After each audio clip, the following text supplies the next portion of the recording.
Can we just admire how good I look for like 1 second? Like 1 second. Just like, can we take it in? Can we take it in? Okay. Hi everyone, Darius Maxey here, back again with another YouTube video. Oh, hello, hi, it's me. Hello, how's it going?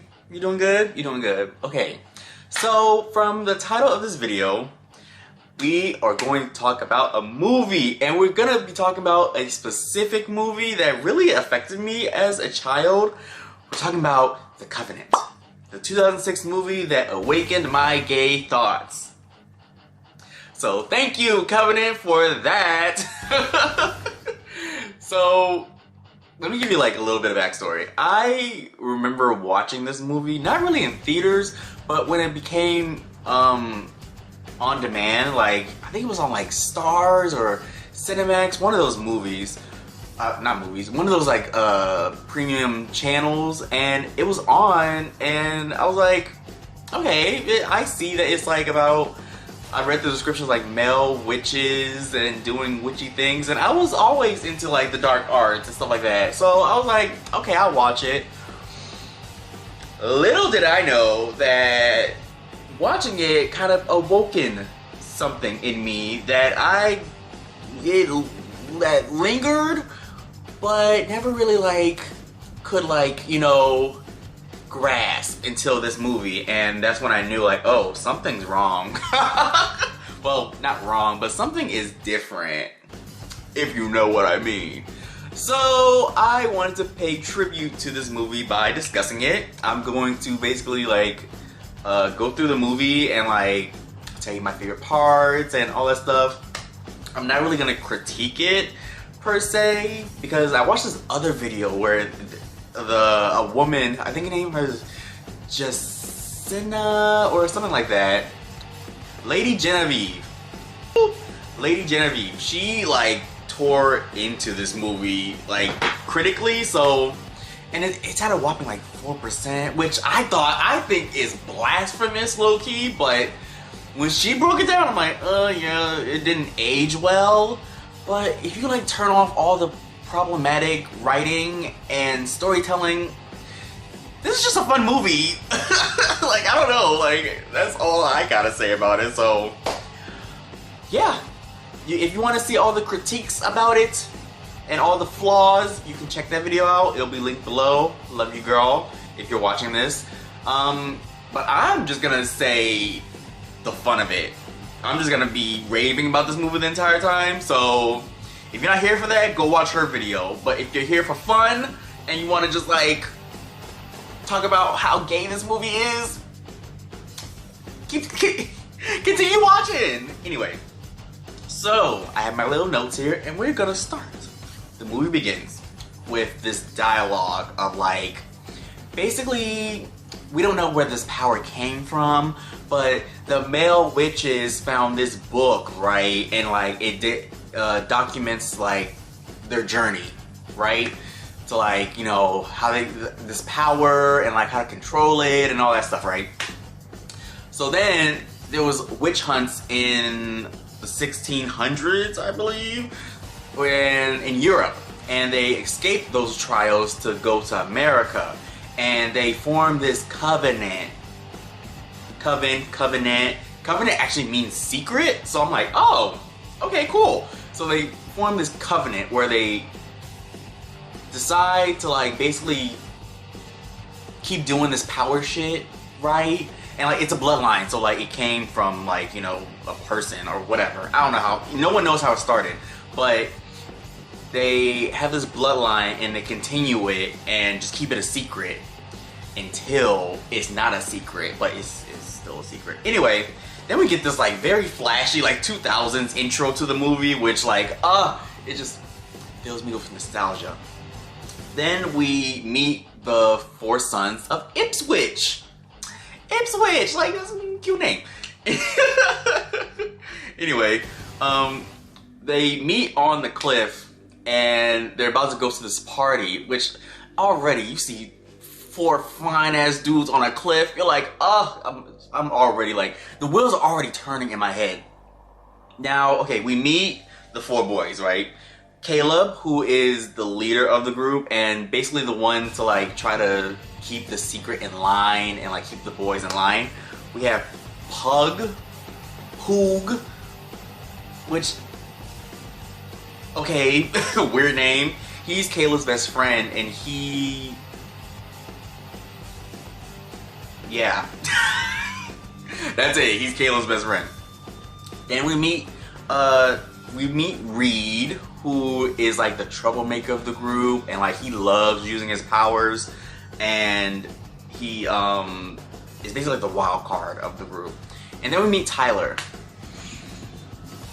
Poor, sweet Tyler, who's just there.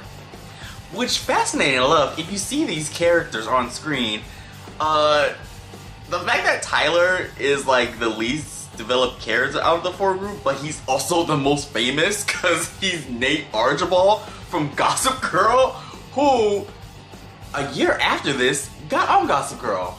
Ain't that something? And then a year before this, Caleb, he was in Sky High. He was War and Peace. I didn't even make that connection until like I did like research on the movie. And then Pug was on Friday Night Lights, which was huge during that time. And then Reed. Reed was just there. He was just vibing. But also, we meet other characters. So we meet Kate, who is Pug's girlfriend.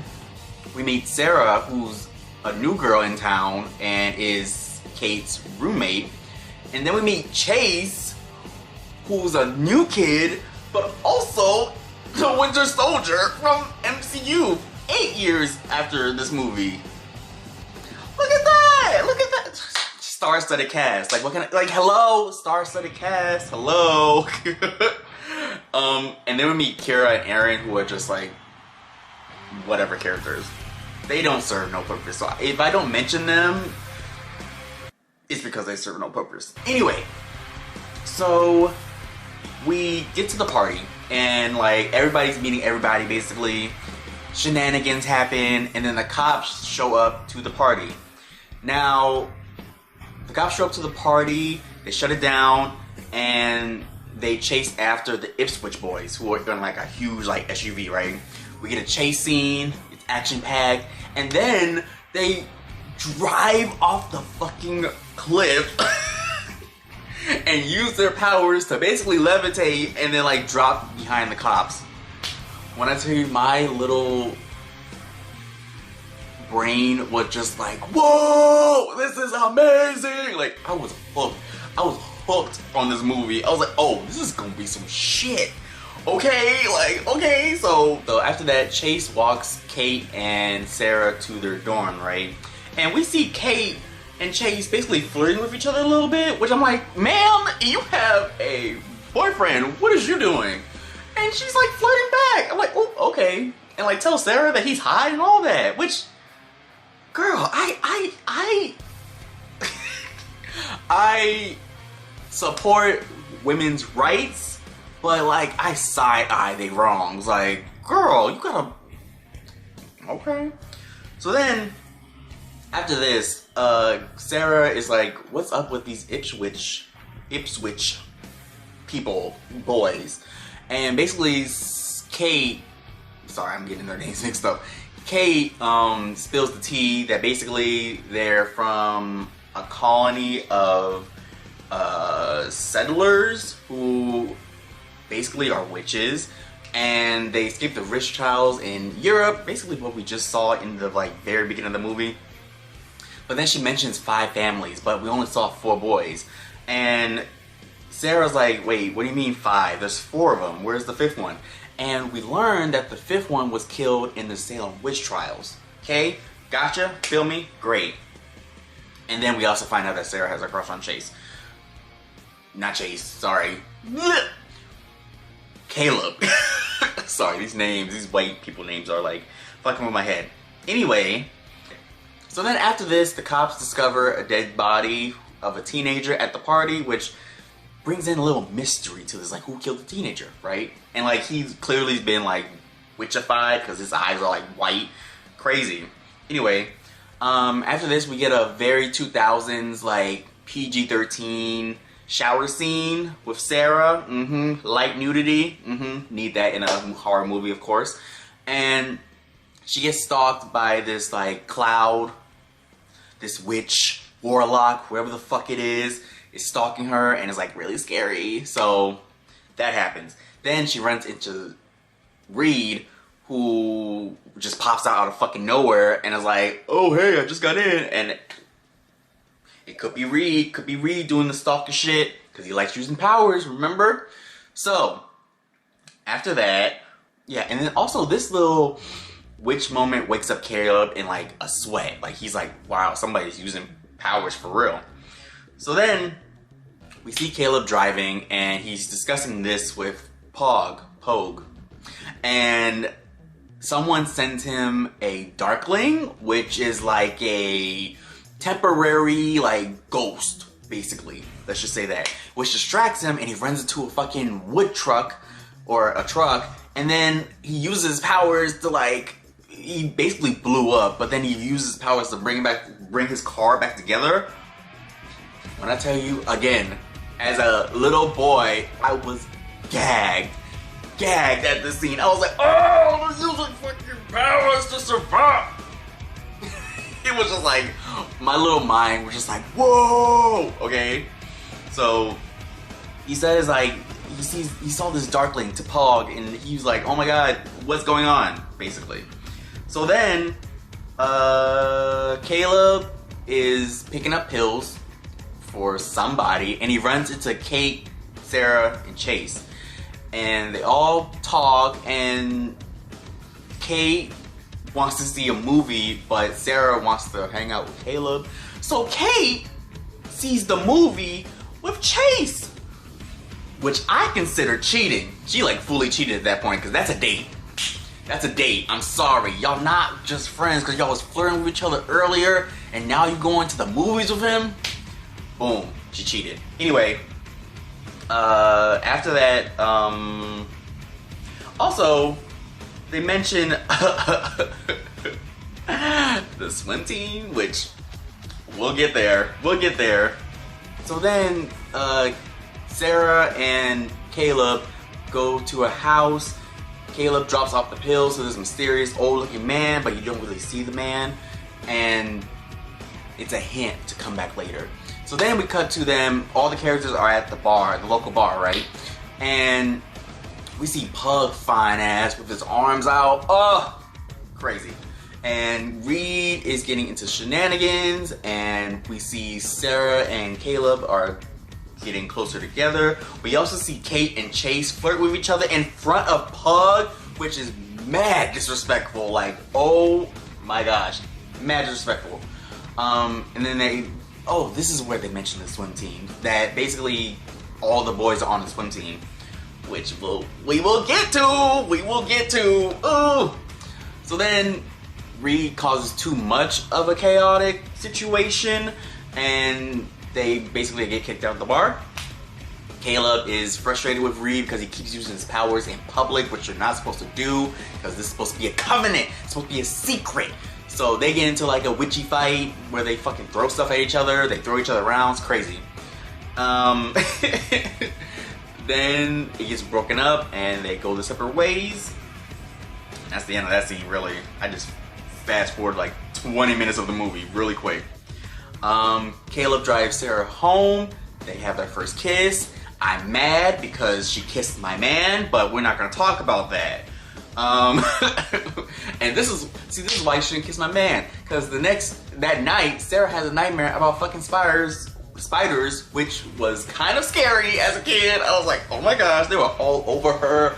And then she sees them coming out of fucking Kate's head. I was like, oh my gosh, scary, spooky. So then they're all in class, and Caleb gets called to the principal's office to talk about Chase, who's the new kid. And the principal's like, yo, make sure y'all don't get into fights, and like, you know, look after him because he's new, and like, we want to have a positive experience for him. Like, okay, cool. Then we see Sarah go into the library and she starts looking up the Ipswich colony, and like she looks up about the witches and she starts like connecting dots about like the spiders, and you know, because she already had that fog scene, remember? So like she's starting to like have some suspicions that the Ipswich boys might be witches, right? But then I gotta pause for a minute. We get to my favorite scene of this entire movie, where we see all the boys shirtless at swim practice. Oh my god! This did it for me! This did it for me! This got me. I was like, oh, homo. Like, that did it. I think that scene alone did it. And then like, after we see them shirtless, we see butt shots. We see booty cheeks, like, walking around. Like, I was getting overwhelmed. I was getting overwhelmed as a kid. I got overwhelmed when I saw it. Like, that did it for me. That's what awoke me. That's what made me, you know, like, anyway. I just had to praise that scene for like a quick second, because that scene like just changed the course of my sexuality, my preferences, and my like boyhood. Like, it just, my hetero self just went away after that. So, thank you. Anyway, then we see Chase standing up to Aaron, the asshole from the beginning of the movie, and which made Caleb impressed that he could stand up for himself, right? So they're bonding. Then we see Pug and Kate fight, and she gaslights him basically and like lies and said, oh, it's just a friendship. What are you talking about? You're acting weird. Like, stop. And I'm like, girl, we saw you. We saw you flirting with him. We saw you. Like, how you gonna tell him that he's tripping, but you. Sorry, I was getting mad because like, how you the only black character and you sorry, I'm short-circuiting because like, how you the only black character on this fucking movie and you fucking up morally? Like, come on, you're making us look bad. Anyway. Sorry, that was funny. So then we see Caleb and Sarah are talking, and Caleb asks Sarah to the Fall Fest, which is like the fall dance basically. And then they have a full makeout sesh, which is like, it was cute and romantic, but again, stop kissing my man, bitch. Then Sarah and Kate are talking, and basically we get like a parallel of like how their relationships are. While Kate's relationship with Pug is falling apart, and she's like maybe wants to break up, Caleb and Sarah's relationship is like slowly blossoming into something more, which I kind of thought was cool. Then Caleb gets sent another Darkling, which was spooky, scary, woo. And then Caleb and Chase race in pool practice during their like swimming practice, and then this is when Caleb sees Chase's eyes blacken, because I don't know if I mentioned this, but when they start using their powers, their eyes turn black, and like, yeah, that's it, like their eyes turn black, and that's when you know they're using their powers, which knocks out Caleb, and he awakes, and he's like, he's the weird one. We need to look into that motherfucker, right? So then the principal calls in Chase to give him his student ID, which was found in the dead kid's car. Now, how he got away with this without like police involved, or like, you know, maybe like a serious talking to from the principal, who knows? We gotta keep it moving though. Anyway, that was like a big like plot hole I saw. I was like, wait, so the principal just gave his ID back and like he wasn't questioned by the cops or like in investigated as like a suspect, like nothing. Y'all not gonna do nothing about that. Y'all not gonna do nothing about, okay, moving on. Caleb and Pug start to investigate Chase, who they look into his records and they see that his last name is the same last name as the 5th family, and also that his parents died in a mysterious car accident on his 18th birthday, which is crazy. Also, I completely forgot to mention this scene. Early in the movie, we see Caleb and his mom talking, and they're talking about Caleb ascending, which means that on his 18th birthday, he grows into his powers fully, and the powers are addicting, so the mom is worried that Caleb is gonna be addicted to the power like the father. Okay, moving on. And when you ascend, you like fully, gain your powers, and Chase ascended in the car with the parents, and he killed them. Or maybe, which is spooky. So, okay, while they're investigating and have a cool little sequence, Sarah finds out that Kate is in the hospital, and she finds out that she's in the hospital because she's gotten like a lot of like spider bites, and she's having an allergic reaction to them. As you recall, Sarah had a dream about spiders. Ooh. Okay, so after this, the boys have a meeting about the information that they all gathered, and this is when they confirm that he's part of the 5th lineage. Chase is part of the 5th lineage. And they're wondering like, what the fuck? How is this possible? Crazy. Caleb gets a call from Sarah. Sarah says that Kate is in the hospital from spider bites. They all know what that means. Spider bites or spiders mean witch shit. Caleb tells Pug this. Pug tries to go after Chase. Chase already is waiting for him, waiting to beat that ass. Chase beats that ass. Basically, like, he beats the fuck out of him to get to Caleb, and that's where we find out that he's after Caleb, and we're like, whoa! Right? So then Sarah goes to the dorm to wait for Caleb. Caleb comes there. They talk about what's happening, right? And then Caleb's like, hey, have you seen Pug? And Sarah's like, no, what do you mean? What's happening with Pug? But then the door knocks. There's a knock on the door. And then Sarah goes to the door and like, oh, that's probably Pug. And then it's actually Caleb. And oh! I'm sorry, that gagged me. Because like, we thought, what? There's 2 Calebs? But then it wound up being witchcraft, and this first Caleb was actually Chase. Crazy. And this is where we get, probably my like 2nd favorite? Nope, that's not. 3rd, let's just say 3rd. 3rd favorite part of the movie, where Chase goes full villain. Full camp villain, actually. He acts his ass off in this fucking movie. Okay, Winter Soldier was like bringing it. He was bringing villain, he was bringing camp. It was crazy. So he basically reveals that, yes, I killed that dead kid because he saw me doing magic, and I was like, no, you gotta go, because you keep questioning about it. So, killed him. He confirms that, yes, I killed my adoptive parents because I didn't like them motherfuckers, basically. And then he also confirms that he developed these powers when he was young. He got addicted to them very quickly. He ascended, killed his parents. Then he went to his dad, his real dad. The real dad confirms everything, like, yes, you're a witch, blah, blah, blah, here's the tea.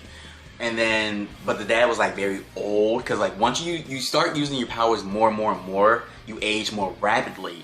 So by the time Chase confronted his real dad about all this stuff, the real dad was like an elderly man, or like just very weak. And Chase convinces the dad to will him his power, which basically means that you can give your power away to, I guess, your son or like wherever you want to will your power away. But when you will your power away, you die. So yeah, so not only he has his full ascension powers, he has his dad's full ascension powers. So Caleb is like really strong, and he proves that by fucking up no, fucking Chase. Oh my god, I'm getting them confused. I'm sorry. You know what I'm talking about. I hope so. Chase has his full powers and his dad's full powers, and Caleb's like, well, fuck you, I can still take you on, because he starts hurting Sarah, right? But then Chase is like, no bitch, you can't hurt me, and I'm sorry. And then he fucks up Caleb by throwing him around the room, right? So he reveals his grand plan of how he wants more power, because he's very addicted to it, right? He tells Caleb, yo, when you turn 18, I'm gonna need you to will that power to me so I can have more, cause like, yeah, I just need more power. Thank you! And then leaves. Yep. That is what happened. Next scene. Oh, and also, randomly, after this, after like he reveals his power, he reveals his backstory, he reveals the plan. He kisses Caleb? Chase and Caleb kiss? Which is like another reason why my like, came out. My gayness came out, cause like, wait, you kissed him? Crazy. Woo, this movie's kind of gay, so yeah. So after this like climactic scene, Caleb checks on Pug. Pug's like, oh my god, he's too strong, and leaves him there. Reed and Tyler like, yo, let's go after him, but Caleb's like, no, he's too strong. So then he goes to Sarah and updates Sarah about like the condition, and then Sarah's like, yo, I kind of know y'all witches, so like, what's the tea? And Caleb's like, okay, I'll show you the tea, right? So Caleb brings Sarah to his father's house, but everybody thought the father was dead, right? But he wasn't. He was just like very elderly. Like he's 44, but he looks like 100. Because, you know, he overuses his powers. And he shows Sarah this, and Sarah's like, oh my god, spooky! So then, after this, Caleb explains the whole shebang to Sarah. Like, you get your powers at 13. There's only one elder son from each family. And then when you turn 18, you get your powers at 13, you get your full powers at 18, right? And then you ascend and your power becomes your life, right? So then Sarah's like, okay, so what's Chase doing? He wants Caleb, getting the names mixed up. Chase wants Caleb to will powers to him. But Caleb's like, that's fucked up. And Sarah's like, well, why can't someone will their powers to you so you can defeat Chase? And Caleb's like, no, I can't do that because like that's against the rules. Cause like when you ascend, the power becomes your life, and when you will it away, you die. And like it's very dramatic, and we're like, whoa, that's crazy. So basically Chase is trying to kill Caleb. Like what? That's insane. Anyway, everyone's getting ready for Fall Fest. And they're basically like trying to talk through this. Caleb's mom's like, hey, let's convince your dad to will the power away so you can defeat Chase.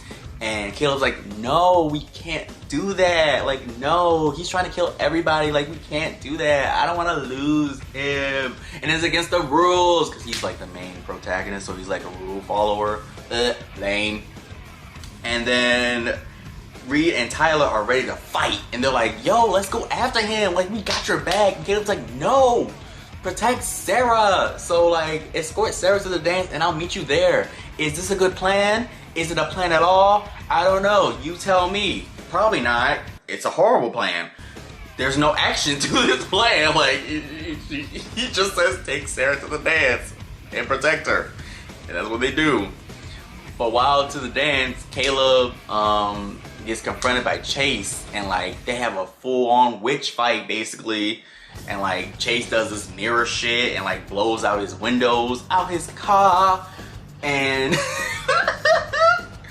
then basically he uses his witch powers to kidnap Sarah, and like so that kind of ends Tyler and Rave's like whole shebang of trying to protect Sarah. You did a horrible job, so thanks. And like after that they're out the movie.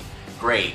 And then basically after this we get like a full-blown witch fight, which I'm not gonna go into detail as to what happens in the witch fight because it's probably my second favorite part of this movie. There's stunts, there's pyrotechnics, pyrokinesis, and there's like just a lot of shit that goes on. There's like energy ball throwing, there's energy ball catching, crazy. But basically Caleb's getting his ass whooped. He's holding his own though, especially after he ascended. He ascends during this time too. After he ascends, he does put up a good fight, but Caleb's just too strong. Chase, I'm getting their names messed up. Sorry. Caleb is holding his own, especially after he ascends. He puts up a good fight against Chase, but Chase is just too strong. But then, in a moment of like suspense, Caleb's dad wills his power to Caleb, and right in that moment of ascension, like he just ascended like minutes ago. He gets more power from his dad, and then it's even basically. And then Caleb pulls a surprise because he grabs an energy ball, but then also adds his ascension and his dad's will and throws it at Caleb. Chase, oh my god. I'm getting their names mixed up. He throws it at Chase, and then Chase dies. Boom. So then he rescues Sarah. Sarah's good. He uses his powers in front of the. He looks around, it's like, oh no, they're gonna see me use my powers. But he basically uses his powers to fix the mirror. And then that's the end of the movie. Then they ride into the sunset. Yeah, that that ending was like a little anticlimactic. I kind of wanted more, but other than that, this is a great movie. Like, I give it a 4.5 out of 5. Yeah, granted, it's not like the best character developments.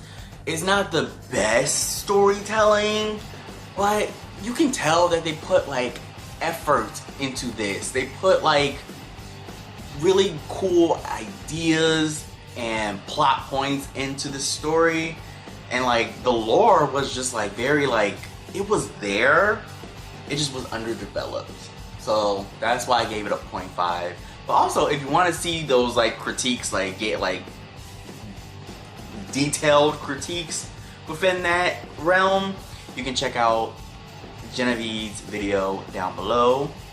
She really helped with this video actually, that she kind of put it in perspective of like why this movie was considered bad, which I get now, but like I still love it. It's part of my journey as a gay man, so like I hold this movie pretty up there. Like I can't, it was part of my self-discovery identity, so like I can't really like, I can't hate this movie. Like I just simply can't. Like I will forever defend and love this movie till the day I die, because like it was just part of who I am as a person now. So